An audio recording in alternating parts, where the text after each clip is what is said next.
Destyds toe die Karate Kid uitgekom het ons almal ge-wax on, wax off.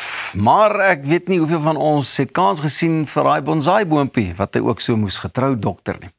Jaco Kriek, die ondervoorsitter van Pretoria Bonsai Kai, ek het vir hom genooi en gesê, luister, kom leer my asseblief bietjie die kuns, of vertel my ten minste van die kuns van bonsai. Jaco, goeiemôre.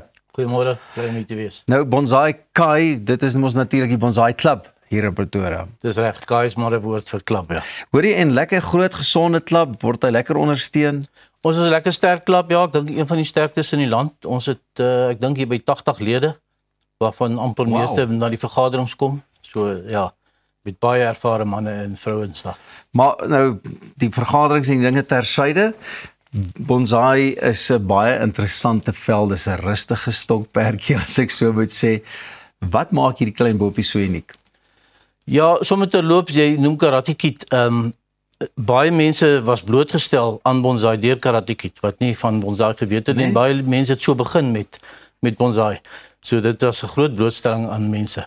Ja, die stokperdjie, vir ons hou ook daarvan om te praat as 'n lewende kuns, is iets wat jy maar 'n bietjie meer geduld moet hê. Daar's baie tegnieke wat jy maar aanleer en daar's baie goed om te leer van ervare ouens en jy moet maar jou handjie daarop hou, maar dis lekker, ja.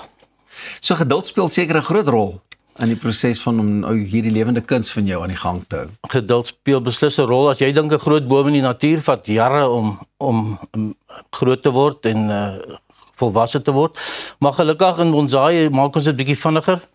Ons tegnieke wat ons jonger bome kan laat oud lyk.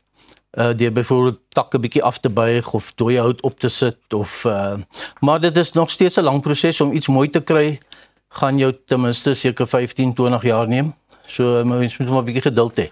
Maar jy hoef nie net altyd 'n ou boom te hê nie. 'n Jong boom kan ook mooi wees. Is hierdie klein boontjies nou die jonger bome of is dit die ouer bome? Want ouers is geneig om te dink die groter bome is dan die ouer bome. Nee, hierdie is toevallig van die ouer bome. Nee. So jy hou hulle so klein deur te snoei, deur nou en dan uit die pot te haal en die wortels te snoei, want so hou jy hom klein.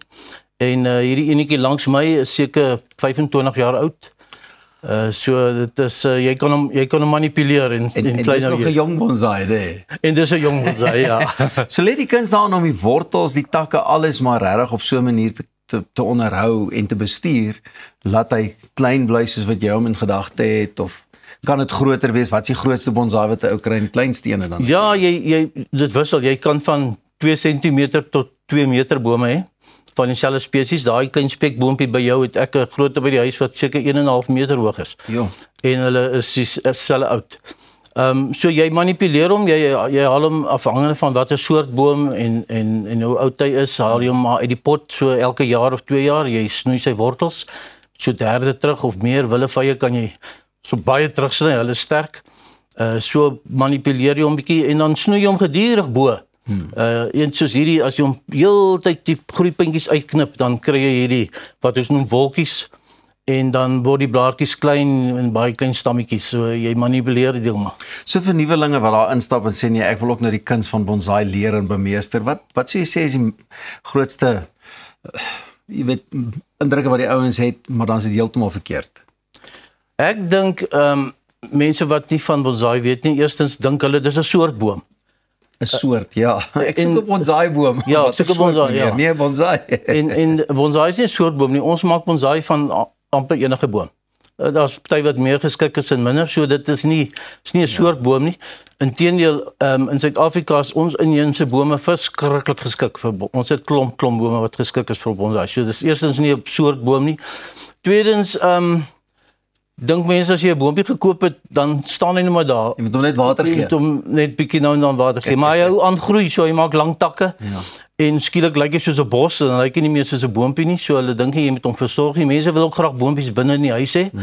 Maar net omdat hy oulik en klein is, beteken nie hy is nie meer 'n boom nie. En 'n boom wil buite wees. Hy wil die suurstof in die water en hy wil al daai goedjies sonskyn hê, so daai foute maak mense, ja. Jackie, so vertel vir my, hoe gaan ons te werke gaan as mense by julle kan aansluit of 'n bietjie meer wil uitvind en uiteindelik ook wil leer?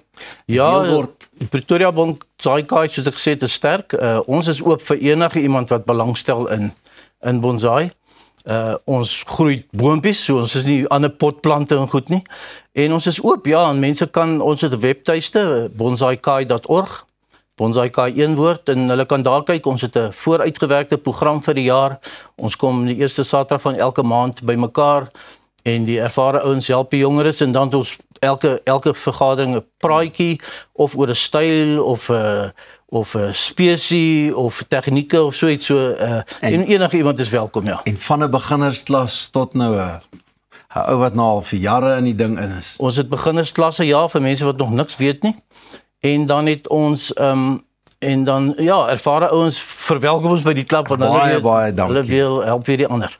Jaco, vreeslik baie dankie vir die vinnige inloer, en ek hoop as ons nie kom kuier nie, is daar baie van ons kykers wat ook by julle sal inval en die ding doen. Maar bly ingeskakel. Net hierna is ons terug en dan gaan ons bietjie oor groter bome gesels.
Ons het vroeër gepraat oor die klein boompies, nou gaan ons die groot bome bespreek. Ons vriende by South African Pulp and Paper Industries, ja, dis waarvoor SAPI staan, né?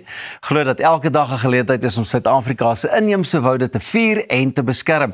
Ek gesels nou met Duane Roodman, ondervoorsitter van Bosbou by SAPI Suid-Afrika en voorsitter van Bosbou Suid-Afrika, om meer te leer en te hoor oor wat ons kan doen om die inheemse bome saam met hulle te kan beskerm. Duane, hartlike goeiemôre. Môre Pieter, lekker man. Lekker, nou jy het met 'n vonkel in die oog ook gekyk en geluister na die bonsai boontjies. Jou bome is heelwat groter waarna jy opsien en wat jy bestuur, nê? Nee, absoluut. Jy weet, ek luister na 25 jaar. Ons praat daar van 'n saghou denneboom op 25 jaar wanneer hulle ontgin word en 2 rotasies op ons bloekombome. So taamlik vinnig. Taamlik vinnig. Maar hoekom is Suid-Afrikaanse inheemse bosse so belangrik, jy weet, en vir nie net vir die omgewing maar ook ons kulturele erfenis? Kyk, kommersiële bosbou het ontstaan hoofsaaklik om ons nasionale bosse te beskerm. Baie oorontginning wat in die vroeë 1800 plaasgevind het en toe die kommersiële bosbou ontgin en dis deel van ons DNA. So ons het 'n groot lappe land omtrent 400 000 hektaar en dan die natuurlike bos wat ons daar het is maar baie klein areaatjie. In Suid-Afrika 0.5% van ons totale landoppervlakte is natuurlike bosse. So vir ons om te bewaar terwyl ons bome groei en ontgin, is absoluut deel van hoe ons besigheid doen. Hoorie, en SAPI doen ook ongelooflike werk met skaarsbome, jy weet wat nou maar tradisionele medisyne en goeders voor gebruik word, jy weet, op te pas en regtig mooi na hulle om te sien. Jy weet, hoe help julle om dit te verseker dat hulle in die toekoms gaan floreer en net daar sal wees vir die nageslag? Ja, kyk, oorontginning van tradisionele medisyne van ons natuurlike bosse af is 'n probleem. En ons het so in 2014 se kant begin om saam te werk saam met die Kruger Nasionale Park om spesifiek een boom, die Warburgia of die pepperbark tree te bewaar. En wat ons gedoen het is ons het al die tegnieke wat ons gebruik in ons kommersiële kweekhuise het ons gebruik om hierdie inheemse boom te versnel in sy aanwas en aanteling en ons het omtrent 200 000 bome al teruggesit in die natuur. Saam met dit opleiding vir die tradisionele geneesheers hoe om volhoubaar te ontgin van hierdie bome. So ek dink dit is, weet mense moet die hele sirkel toemaak. Mense kan nie net een rigting ingaan en bome terugsit in die natuur en nie die sosiale en die tradisionele aspekte daarvan ook adresseer nie. Kyk, ou kan lekker gesels oor al die wetenskaplike dinge en so, maar jy het ook 'n lekker tree spotting geleentheid of so wat jy mense kan uitvat en jy gaan leer meer, sien meer. Is dit boeke en goeders wat 'n ou kan lees? Ja, ons het die tree spotting guides wat ons op ons naam ook natuurlik 'n bietjie gebrand het, as ek daai woord kan gebruik. En dit is 'n baie eenvoudige boek om te gebruik. Nou vra jy vir my hoekom gebruik ons nie iPads en ander tegnologie nie, maar het jy nou al een van daai goed gesien wat 30 jaar kan hou? Ek het 'n tree spotting guide wat ek in die vroeë 90's gekry het, wat nog steeds daarso is en hy kan nog steeds elke dag gebruik word. So enige iemand of jy nou 'n deskundige is en of jy 'n beginner is, gaan uit, koop een van die SAPI tree spotting guides, gaan kies die area waartoe jy gaan, daar's een van 5 wat jy kan kies, so jy kan, dit trek ook daai keuse van jou bietjie nader, so jy hoef nie te gaan en 'n groot boek rond te sleep die hele tyd nie. En is ook lekker vir iemand wat nuut is of nie regtig, jy weet, ek het ook al soveel keer met 'n mond vol tande gestaan, as iemand vir my, weet jy wat se boom is hierdie, dan sê ek vir hulle, nee, 'n mooi, 'n groene, 'n groot.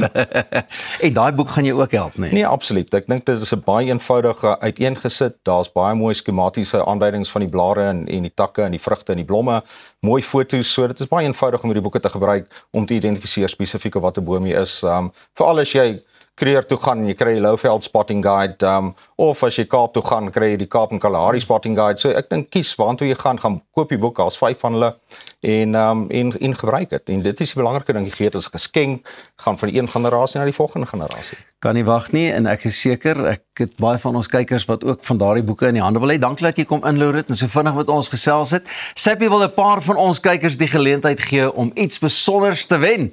Staan 'n kans om hierdie pragtige geïllustreerde tree spotting gids te wen. En dit is natuurlik 'n perfekte metgesel vir wanneer jy Suid-Afrikaanse bome en woude wil gaan verken. Hierdie gids help jou om inheemse spesies maklik te identifiseer en maak elke stap net vir so maklik. Gaan net na ons Facebookblad om in te skryf en 'n kans te staan om hom te wen. Duan, vreeslik baie dankie. Dankie Pieter.